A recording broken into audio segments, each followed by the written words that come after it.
Now, you've spent a good part of your life actually as a preacher. You led Baptist congregations in Arkansas. How has that pastoral experience and background shaped both your approach to issues and also how you view the presidency?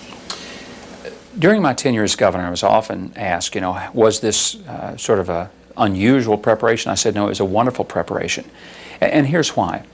There's no social pathology that exists in this country that I couldn't put a name and a face to. I dealt with people at every level of life, from the cradle to the grave and everything in between. And because of that, I know that there is an enormous level of human hurt, even deep beneath the surface of virtually everybody out there we see. I know that there are real challenges that people face, and I've seen them, again, not from reading about them, but from actually seeing them up close and personal. Whether it's a 14-year-old girl who's pregnant and hadn't told her parents, whether it's an elderly couple who are faced with cutting their medicine in half and having enough food to eat, or that young couple just married and overwhelmed with debt because they made some really bad decisions and now it's really putting a strain on their marriage.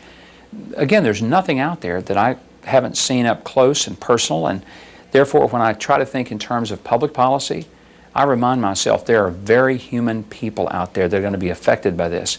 How will they be affected? And what can we do to make sure that it's a positive, not a negative impact?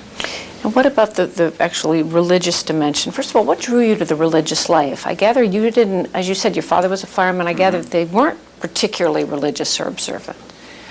For me it was a matter that as a teenager, my faith deepened as a young person around the age of 15, and I really became increasingly concerned that our whole world was really being challenged to sort of decide where it's going to go. I mean, I was a teenager in the 60s, so there was a lot of confusion about what was right and what was wrong.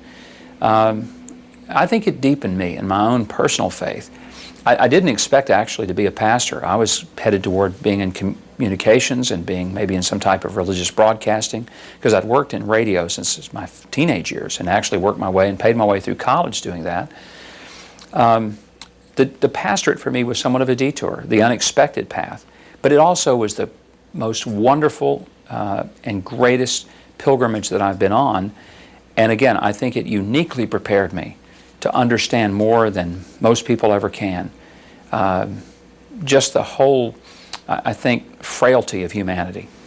Now, you also have very deeply held views about abortion, about same-sex marriage, premarital sex. A group of conservative leaders, religiously conservative leaders, announced last weekend that they simply will not support the Republican nominee if that nominee isn't anti-abortion. And I'm just wondering, less as a political figure, if you can do this, and more as a religious conservative yourself, do you agree with that? Do you agree with what James Dobson, for instance, wrote, that to support, for a Christian conservative to support someone who, say, is pro-choice, it would just be an unacceptable compromise of your principles? I think if a person says my primary motivation for being involved or interested in politics would be the issues of the sanctity of life, or the maybe the sacred nature of traditional marriage, or any of those issues, then yeah, it sure has to matter. If it suddenly doesn't matter, it'd be like the NRA saying, well, historically guns have been our issue, but this year global warming is something we're going to really be focused on. But that isn't what they're putting the Republican Party on notice. Every special interest group puts their party on notice. The unions put the Democrats on notice. They do it every time they have an election. Minorities tend to put the Democrats on notice. Wall Street puts Republicans sometimes on notice. So it's not uncommon. Any interest group, and again, I could point to whether it's PETA or MoveOn.org, they put candidates on notice because that's what they're there for. But as a religious conservative, would you have a hard time voting for someone if he or she were not pro-life, anti-abortion? I'd certainly like to see somebody like me get the nomination. And it's not that I'm anti something. I'm for recognizing the intrinsic worth and value of every human being. I think that's a key element of what makes us a unique civilization and what truly does mark America as a nation that has a special place in the world, where we treat each individual as having that worth and value that's intrinsic to them. It is not because of who their parents are, and it's not because what their last name or their bloodline is.